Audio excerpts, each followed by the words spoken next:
All righty. Dan Smith, welcome to Real Estate is Local, my friend. Happy to have you. Happy to be here. Thanks for having me on. For sure, for sure. This is we've been talking about this for a while, and I know we had to cancel it a bunch of times because both of us love to have nothing in our schedule all the time.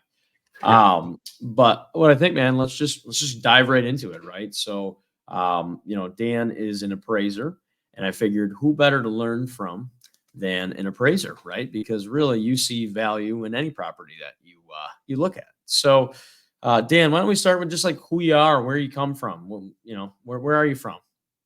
Well, I'm from upstate New York, uh, close to Watertown area. Um, I moved to Nashville about 2 years ago. Been appraising here since. I did my apprenticeship in upstate New York. I got into it because I was coaching wrestling, and the mentor that took me on was the president of the school board. He seemed to like my aggressive attitude in coaching, or so he just saw me coaching and approached me. I was still in college, and it's like, "Do you want to be an appraiser?"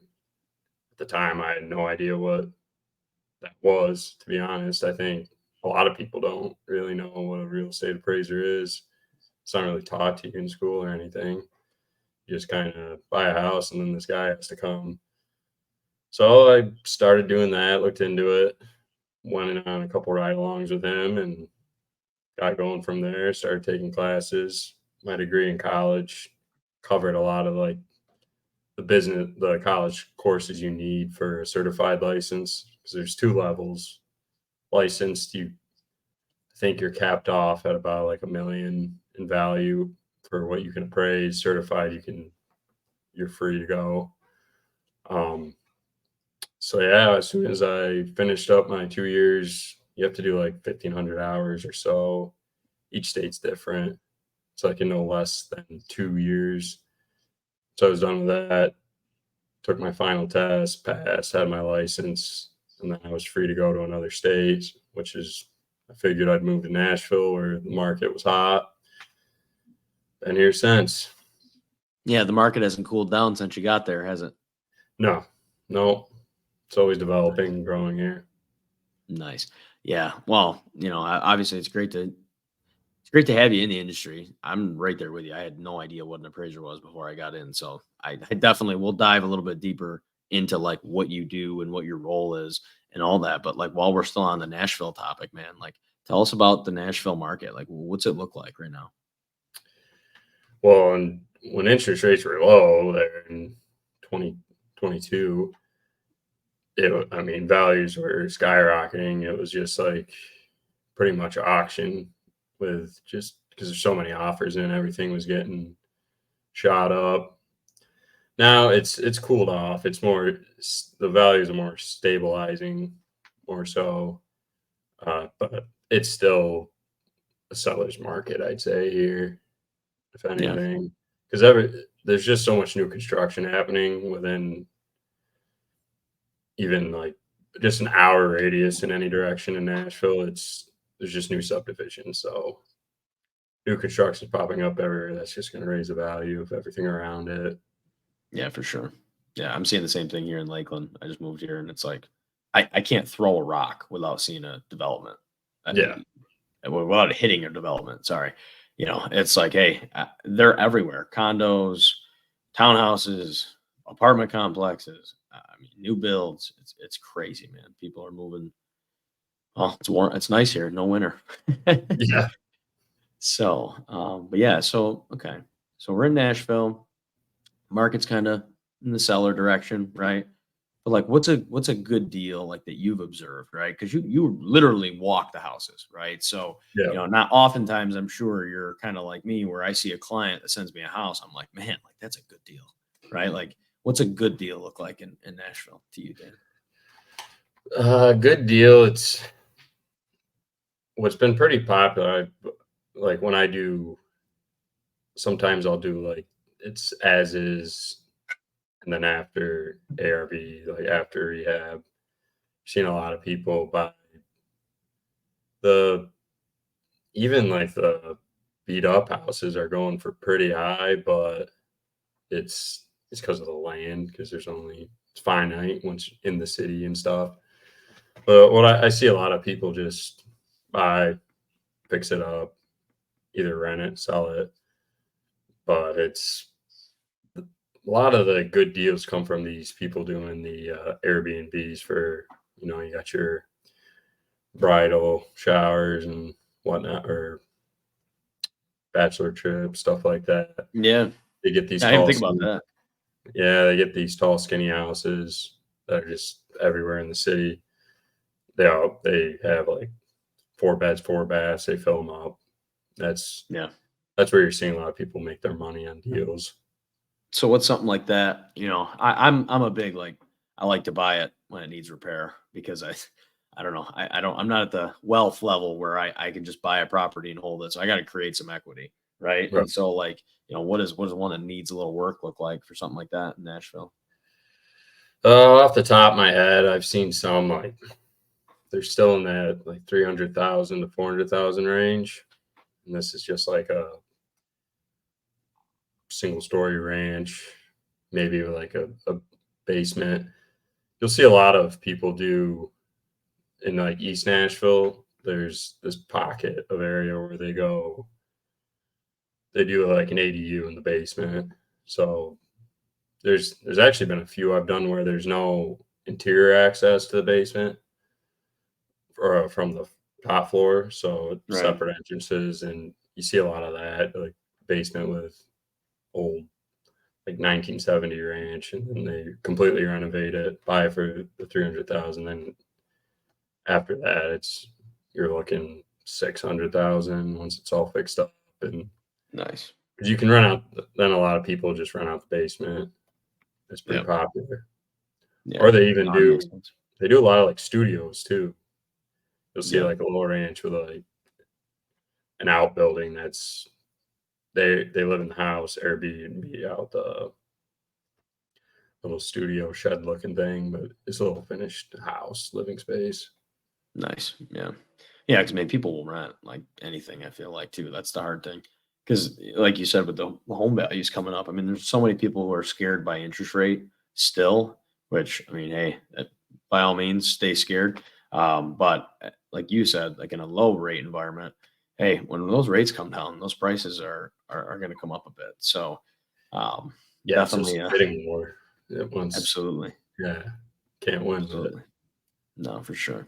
Okay, well, listen. So let's pivot from Nashville back to the appraiser stuff, right? Because what we were talking about was like, hey, I didn't even know what an appraiser did before I got in the business. So let's talk about, we've heard, hey, this is how you got into it, right?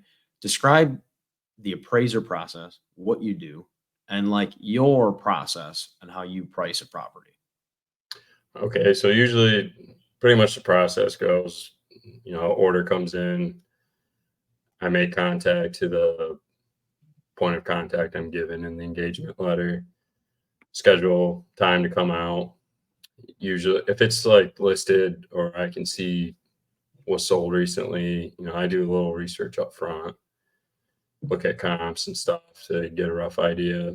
If it's a house that hasn't done it, it's had no action in like 20 years, you're just basing off tax records, and you never know if they've done an addition or what they've done. So it's hard to really judge those ones. And you can still get a rough idea of comps based off the square footage and stuff, but the year it was built. So I'll do that up front, go out to the property, first thing, introduce myself. Then I start outside, I measure it. It's exterior dimensions is how we calculate the square footage.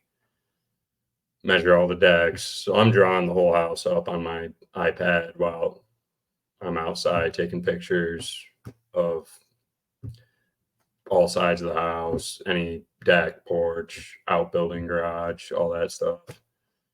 Then I go on the inside and take all my pictures of all the rooms, look to make sure there's smoke detectors, carbon monoxide. If it's FHA, you got to go in like crawl spaces, attics, check all that out.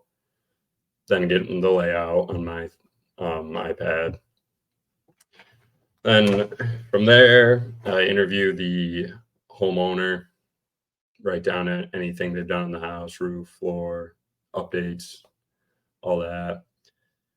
Then from there, I leave, fill out the report. That's where all the work is done. Really, is after the inspection, you pick your comps, go on a grid, start making your adjustments, which the adjustments comes from all kinds of methods. From there, it's like, say it's 120 per square foot, plus or minus. Something, it's like a spreadsheet.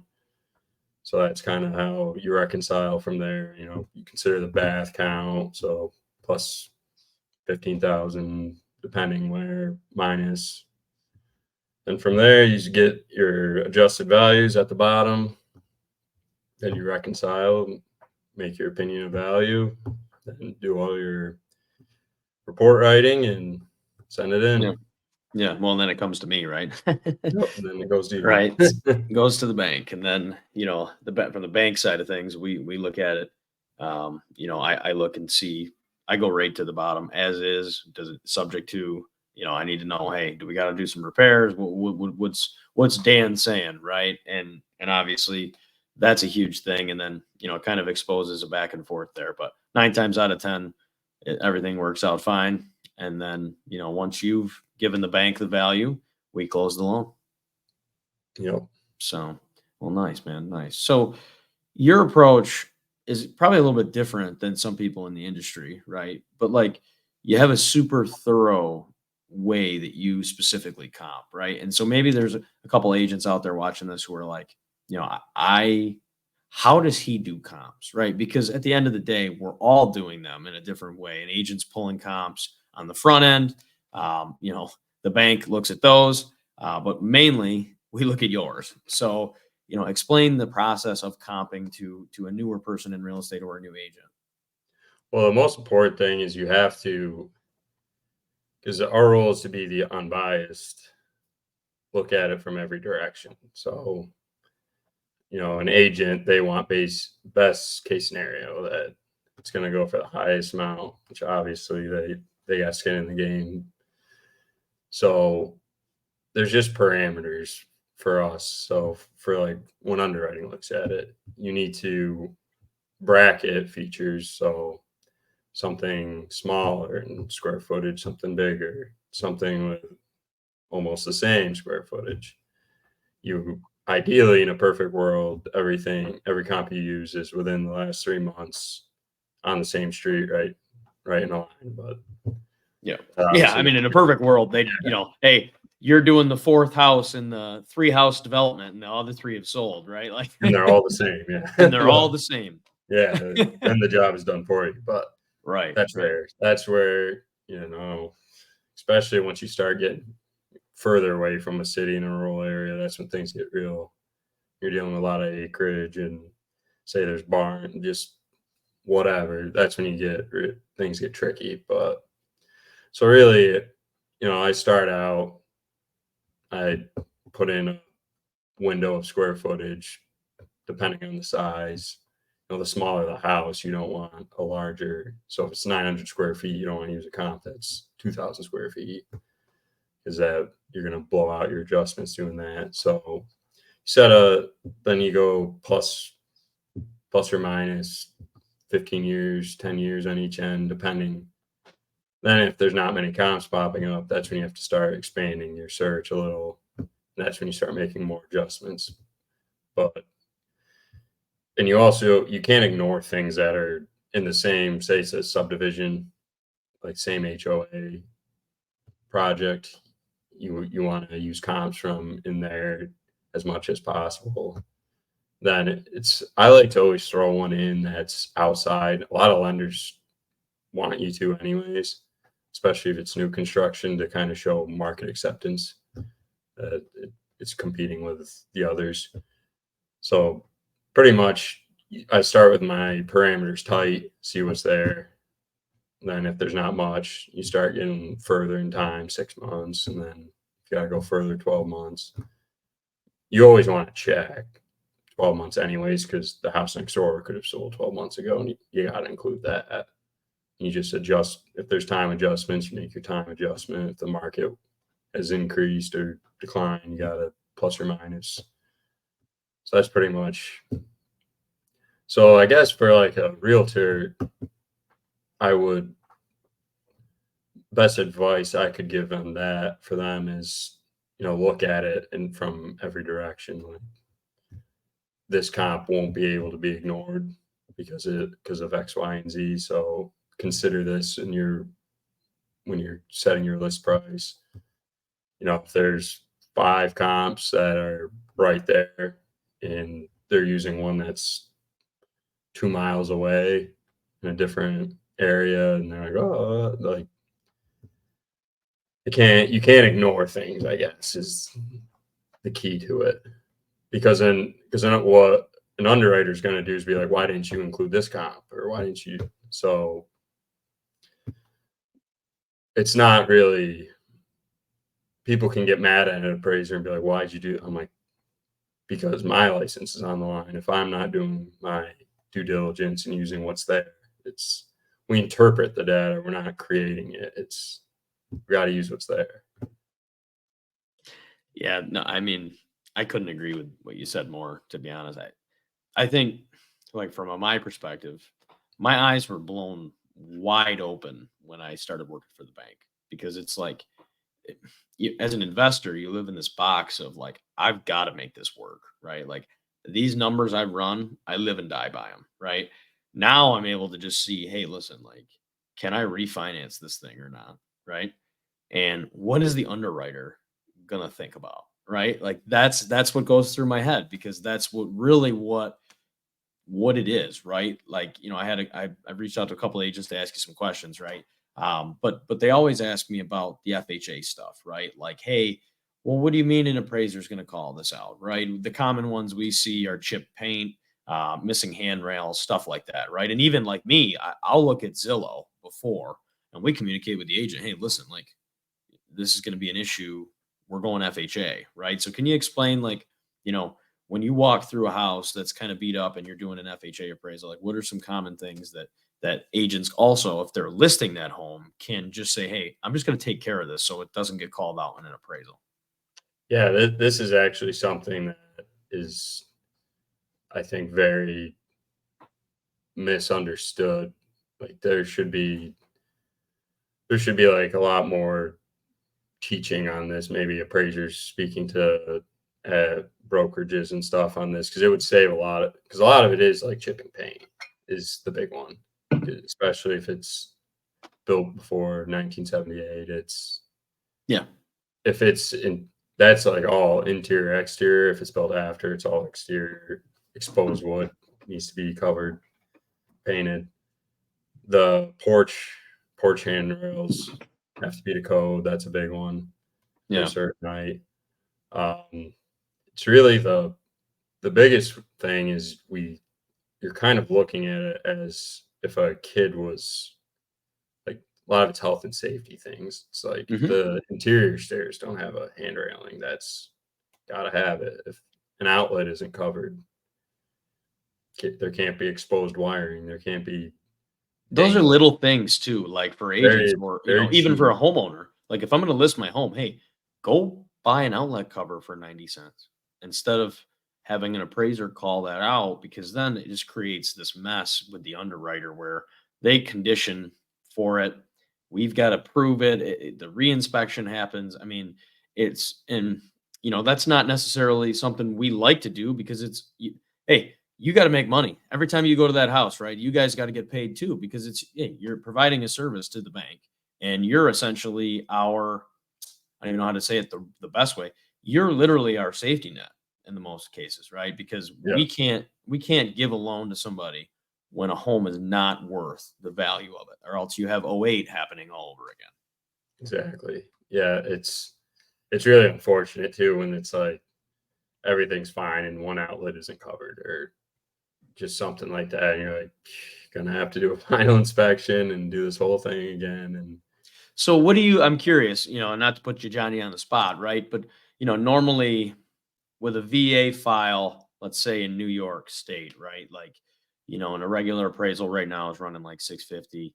And then, we may, need a reinspection fee of 150 or a buck 25, right? Like, general things. But people don't think about those things, and they're super avoidable. Like, Mhm. very easy to avoid a reinspection fee, right? Because I mean, what do you charge to go reinspect the property? What does your company charge? That's that it's pretty predetermined in most cases. With typically, it's the client has a fee, and it's typically like 150, 115. Yeah.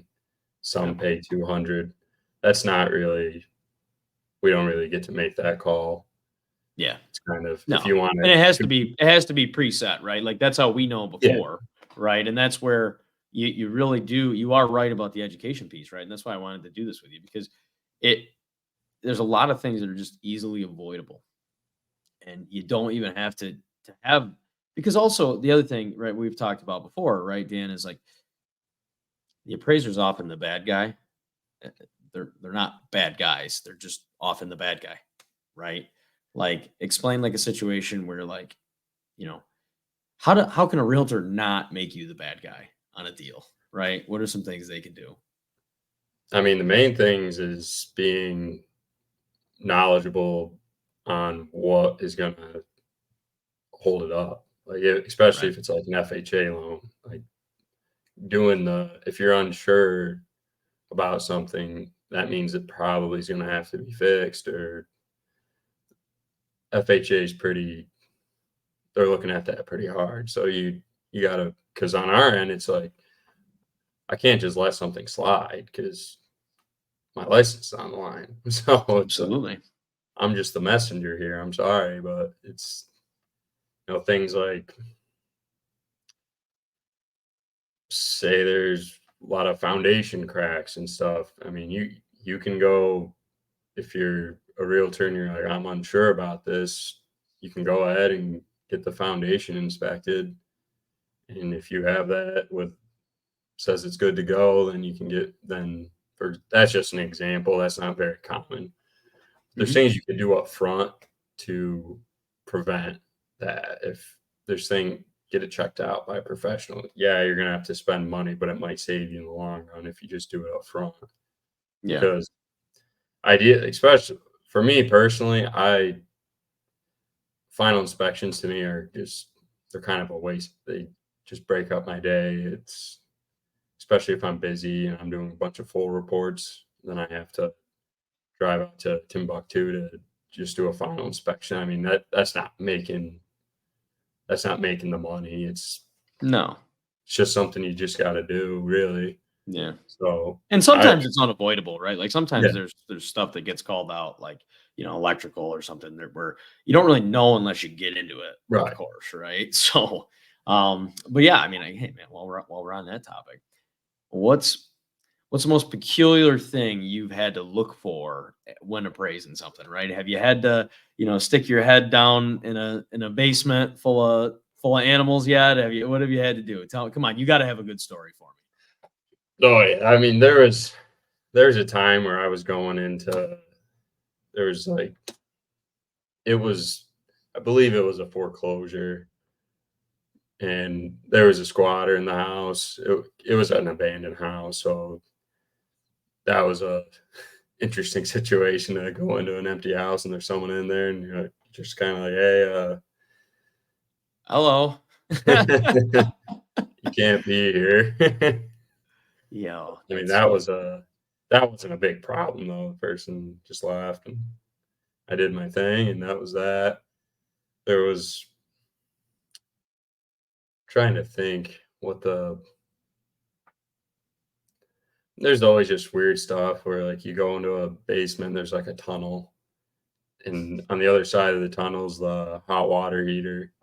So you gotta in the furnace. Or this was a while back, but I remember having to crawl through a tunnel to get my pictures of the utilities, and that Yeah, and you're a was pretty small guy too, so it must be, yep. real easy for you to crawl through something. That's funny. Yeah, crawl space. Old houses and crawl spaces are my Yeah. enemy. Hit my head Yeah. Oh, on I that. bet. I bet. Absolutely. So you like the new builds is what you're telling me. Yeah, it's nice. The difference between here and New York, there's a lot less basements here. There Yeah, still are, there's but none where I'm at in Florida. Like nobody has a basement. yeah, So a lot of it's just brick on slab. yeah, that's same here, crawl space. Yeah, absolutely. Well, sweet. So let's do this. So I talked to a couple agent friends of mine, and they've texted me a couple questions. So I want to ask, let's call it ask an agent or ask an appraiser. So first one is from my friend Kaya Wilson, and she wants to know: does drywall have to be taped and mudded for an FHA? Well, she has VA as well, but they're similar, so we'll just go with it. For an FHA/VA loan, or is it just simply put up? Taped and Oh, or mud. can it just be put up? Sorry, I read that wrong. So, for example, there's drywall, right? We just throw it up. Does it have to be mudded and taped and finished? Can it just, can you what is the when do you raise questions for the FHA, right? In other words, can I do half the work and not have to worry about it, or do I got to do all the finish work, Dan? Are we talking like, is this just like a rehabbing a house or when it's a Yeah. new construction? Yeah, new construction, rehab, or just buying one, right? Let's just say I bought one where a guy tried to flip it before and he just gave up halfway through, right? And you got some Okay. drywall up on one wall and it hasn't been mudded or taped yet. Is that going to be an issue with the FHA? No, I haven't even ran into that before, to be honest with you, so I'm Oh, not interesting. positive. Um, I mean, my gut tells me yes, but I'd have to check into that, to be honest with you. Yeah, my gut But tells me yes to that too, because yeah. it just doesn't seem like if they have issues with chipped paint, I'm sure they have issues with, not having any paint, right? So Yeah, but with it being, it also depends on the year it was built, because if interesting. it was built after the lead paint, which 1978, that might not be, that might just be like a cost to cure thing, where Interesting. I would say deferred maintenance, and then there'd be a cost to cure adjustment to, we'd have to calculate. You can use like programs like HomeWise to get an estimate on what the job would cost to finish it, or you can talk to contractors and Yeah, get a take quote off and your minus whatever it would be off your adjustments for cost to cure. But that's one I haven't really ran into. It's usually, I would say yes. how about can flooring in living spaces be unfinished, as in subflooring is exposed for an FHA or a VA loan? Obviously, Dan doesn't do VA, so we're sticking to FHA, right? So, Floors need to be covered. FHA, you need to have floors. okay, that was easy, right? That was a lot easier than the last question. Okay, cool. And then she's got one more for you. So, if an outdoor shed is torn down per the FHA loan because of bad condition, does the debris have to be hauled off the property? That's yes. Especially depending on if the condition of it was, I'm assuming like there was rotted wood or if it was in that case, then yes, it needs to be, because the reason why it was had to be removed is probably because of the condition. So it would have to be removed if that's the Yeah. case. Yeah, I would think so too, right? Because I mean, all Yeah. the like we were just talking about lead paint and all the other stuff that I mean, if that we had one where it had a barn on it that was falling apart, and the guy was trying to buy it with a VA loan. It's the same thing. The barn's not safe, so it's got to be torn down. And it ended up, I think the deal ended up dying because of it, because they just didn't want to take the seller didn't want to do it. Usually, conventionally, right? There's no with a conventional loan that the other. Let's talk about it from a conventional perspective, right? So on the conventional side of things, right, Dan? it- do you care if there's a building or shed that's kind of shaky on the property? If it poses a health and safety threat, then yes. If it's if it doesn't, then it's not value. It doesn't add Just doesn't bring value. any value. So you Yeah, still then go look at them no matter what, no matter the loan type, you're still going to go look at it. So if you've got a barn on your property, fix it up before you list it. yeah, if it looks like the thing could topple or something, then it's you got to call it out because it's that you just always got to go back to like the kids running around outside and that thing falls and then you got all kinds of issues. So you got to For look at sure. things from that point. For sure. Okay, cool. Well, then I got, okay, so I got another one. And this is from my friend Cheyenne Connor. She's located in Georgia. And she wants to know, do appraisers ever have to work together with other appraisers? Yep. Yeah, there's a lot of because sometimes you'll even have two appraisers signed on a report, which is some usually the case is it's like a trainee, and so trainee has to get your license, you have to work underneath a certified appraiser, and they typically, depending where they're at, if they're like just about to be, they're ready to be, they'll do everything by themselves, and then sort of certified appraiser goes through it, signs off on it, make sure everything looks good.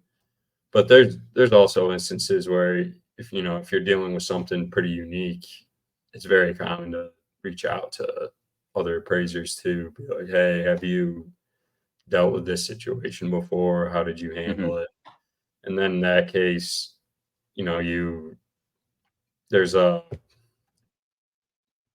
part of the form where you put in like assistance, and you just notify like I significant assistance was provided by such and Bob, whoever, and that's pretty much all you got to do with that. But yeah, a lot of time there's a lot of communication between appraisers typically, and there's also Interesting. just yeah, I mean there's forums, there's people are always spitballing, bouncing ideas off each other, and Right. even within our team here in Tennessee, we'll talk to each. Just a lot of times, it's nice to just be like, "What do you think about this?"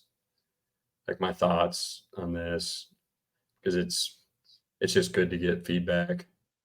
Yeah. Well, it makes me happy because, and she had another question that's funny, and I'll get to that in a second, but it's like you always think about the appraiser as the bad guy, right? So you always think, well, it's some guy that's high and mighty that thinks his value of the property is better than everyone else's, right? And so it's good to hear like, no, we're collaborating, everybody, because it really is the benefit. Like the appraisers you guys are here for a reason. Like you make it so people don't buy homes that are undervalued. Like, if you let them do that, they'll do it. That's what happened in '08. Right. Right? So, but yeah, man, that's too funny. So her other question from Cheyenne was, do you have some guidelines or parameters that all appraisers have to follow, or do you just pull those numbers out of your butts? Oh yeah, it's good. It's called USPAP. We have all these rules and guidelines we got to abide by, and which that's pretty much what all the classes and tests and stuff you do. And we have to do continuing education every 2 years, and then there's a USPAP refresher course that you got to do. It's that, and then it's whatever you want to do for continuing education. But yeah, that's pretty. If you violate USPAP, that's when they come after you. Yeah. Yeah, they do. That's funny. No, and again, right? Like these are all good things. Like the appraiser's role in this is just as pivotal as everyone else. Also, for any investor out there, an appraiser is probably a great person to make friends with as well. Yeah, it's there's a market out there for a lot of. I've done some, and I'm seeing a lot of pre-listing appraisals. So some agents will even just get an appraisal done up front, which that doesn't matter to the bank. They've still got to get the appraisal. Oh yeah, yeah, yeah. We're still getting that next Right. appraisal, but if you do that, you're really going to be accurate with your listing price. Number Yeah. one, but number two, hey, seller. I know you think your house is worth X. We just had an appraisal done on it. It's worth Y. Come back to reality. Let's list this thing. Let's get it sold. Right. Because I know I've talked to, a lot of agents right now are struggling with getting people in like low interest rate homes to sell because they you know what I mean? Like they don't want to sell that interest rate, even though they need to, like their family's bigger and they have more credit card debt and they have all these other things. Right. But like, it's just crazy, man. Yeah, because all I can see on like a listing, it'll be like priced under recent appraisal of, which at a marketing standpoint, if I'm a realtor, that's a good tactic because you're also getting people looking like people look at that and be like, there's a deal because it's priced under the appraisal. So True. Right. for I mean, them, that's a good thing. yeah, that's not a bad move on their part if they're trying to sell something. Right. Yeah. And I mean, would you put pre-listing appraisal in the category of a pre-listing inspection? What do you mean by that? So, Like, like in other words, a lot of top agents are like, I will not sell without a pre-listing inspection, right? We got to get an inspection report and understand exactly what problems the FHA or VA or conventional Fannie Mae, Freddie Mac are going to have with it, right? So, is that something you would recommend? Say, if I was a listing agent, right? Would you recommend a pre-listing appraisal and an inspection, or would the appraisal just satisfy that? no, I want it because inspectors they're looking for different things. So I want to put all my eggs in the basket of that because I can't speak for all appraisers either. True. So yeah, I want to skip the inspection because you had an appraisal done. Yeah, absolutely. Absolutely. Well, dude, this has been fun. So I think what we'll do, let's do the closing quick. And I'm definitely we're gonna do this again because there's a lot of questions out there for appraisers. And I don't really feel like I see a lot of appraisers doing this type of thing. Yeah, it's Right. Is there like an appraiser podcast that you follow, Dan? our company True Footage does podcasts. Nice. So there's that. They're out there. When I was he actually works with us is Dustin Harris. But I would listen to him when I was studying up for my final exam. It's the appraiser coach, but it's not a super popular thing, I don't think, for sure. Yeah. Yeah, no, for sure. Okay, cool. So I always like to ask everyone that I have come on and do this. What's the best piece of advice that you've been given in real estate?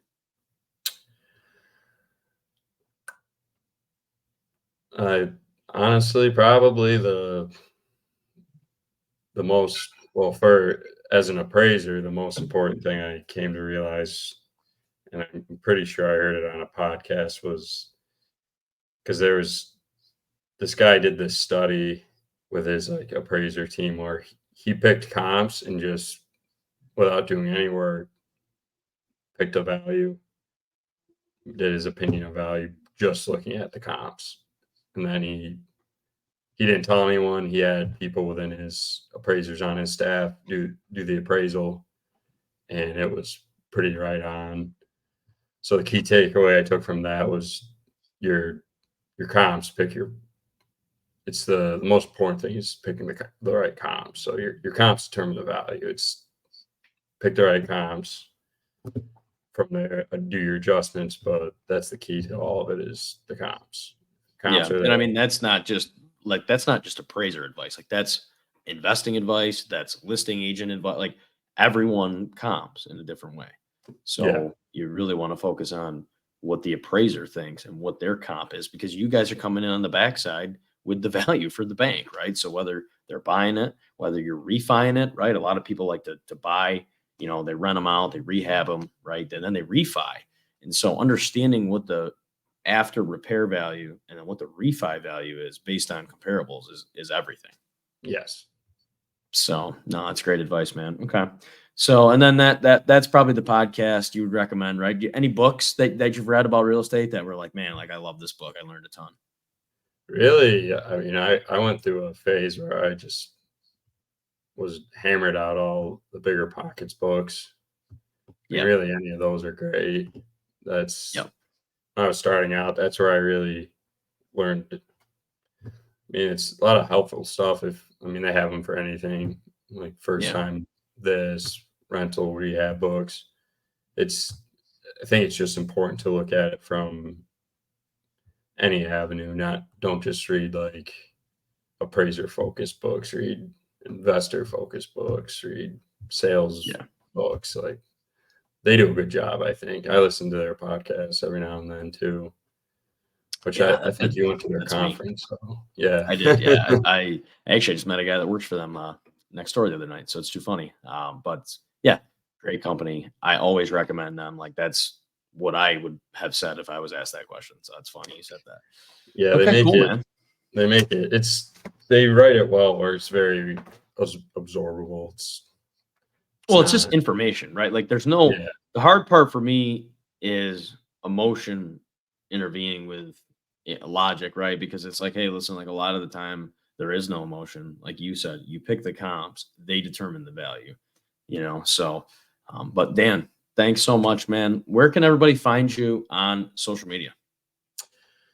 the D Smith on Instagram, just Daniel Smith, Facebook, Nice. and if truefootage.com if you want to order appraisal.